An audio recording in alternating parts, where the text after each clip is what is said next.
Habari, kwa majina naitwa James Godfrey. Leo niko hapa mbele yenu kuwapa siri moja kubwa ambayo kila producer aliyefanikiwa anaitumia katika kutengeneza mziki wake. Kabla tujaendelea na darasa hili, naomba unisaidie kusubscribe hapo kwenye channel hii na pia share this account kwa watu wengine ili watu wengi zaidi waendelee kujifunza kupitia channel hii. Karibu, asante sana.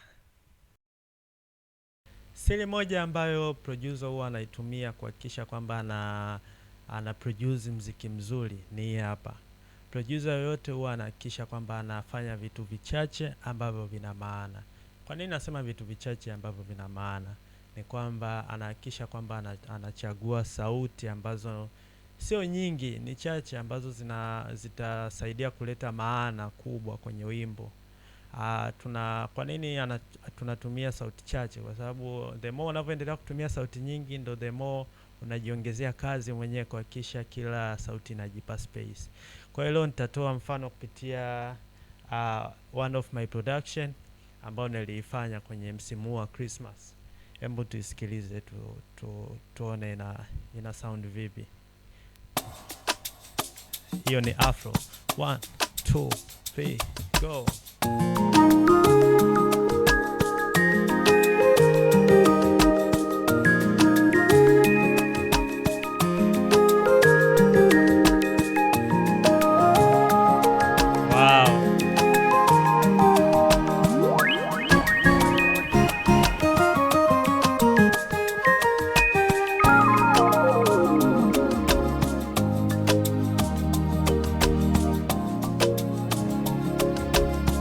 Unasikia hivi vyote vinavyosikika ni hizi track 12 tu.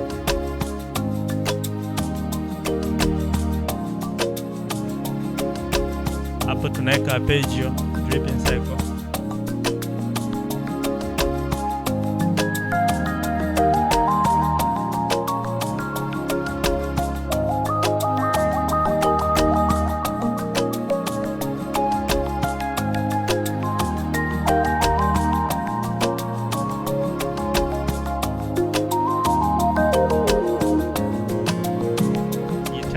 Acoustic ya Kinanda.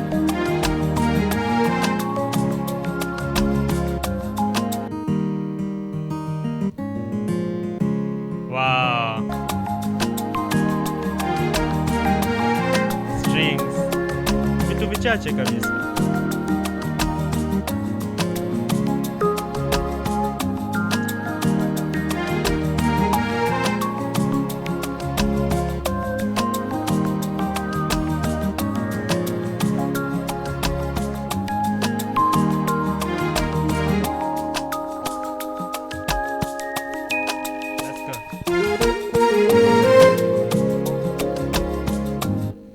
Kwa hiyo ndo siri kubwa ambayo kila producer anaifanya. Unaona the way unavyo enjoy kusikiliza huu muziki ni kwa sababu nimeweka vitu vichache ambavyo hivyo vitu vichache vinajitosheleza kuhakikisha vinafikisha ule ujumbe ambao ulikuwa unatarajiwa.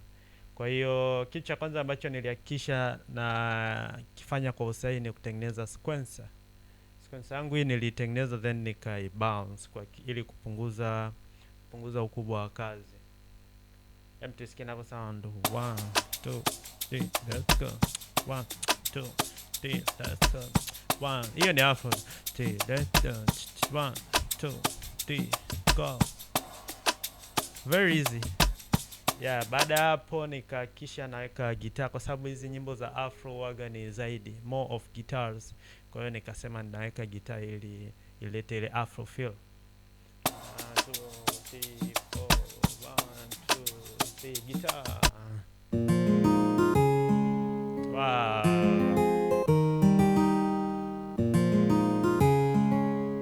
Lakini hizi nyimbo za Afro lazima kuwe na flute kwa ajili ya ku maintain ile culture ya Nigeria.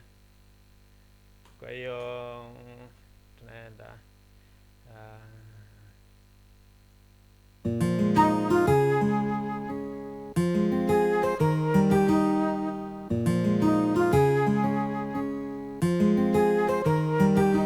lakini lazima niwe na kitu kama lead kwa ajili ya kuisupport flute. Vitu vidogo vidogo. Wow. Hapo nimeweka low note kwa sababu ndio tulikuwa tunaanza, tunapanda. Wow.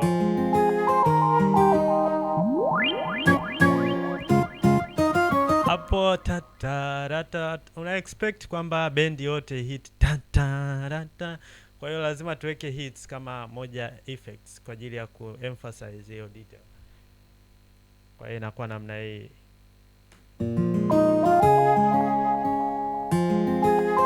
Hit.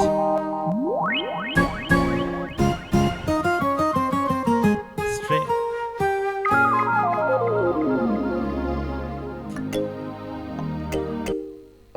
Nikaeka na loads kwa ajili.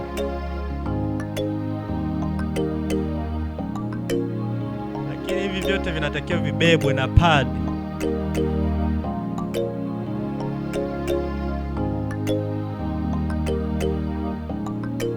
Nikaongeza na arpeggio kwa ajili ya ladha. Wow.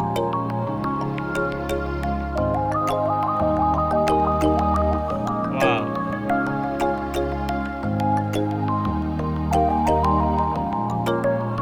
Gitaa hapo inaingia.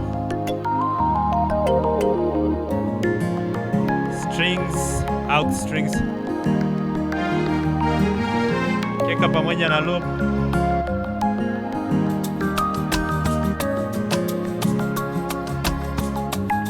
Hiyo ndo siri kubwa ambayo kila producer anaitumia, kuhakikisha anaweka vitu vichache ambavyo kila kitu ambacho anakiweka kinakuwa na maana inayojitosheleza. Akiwi tegemezi, yani akiwi kikisimama chenyewe ni kama kiko, kwa mfano kama hapa malimba. Yani tusikize.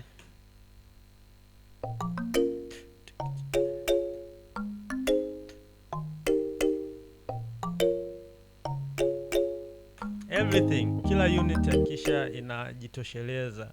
Yani ikiwekwa kwenye mziki inaleta kitu ambacho kina ujazo.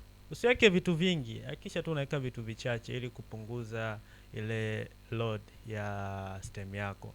Kama hujasubscribe kwenye channel hii, naomba nisaidie kusubscribe, pia share hii video kwa watu wengine ambao wanatamani kujifunza stems kama wewe ambaye uko mahali hapa. Asante sana. Karibu tena.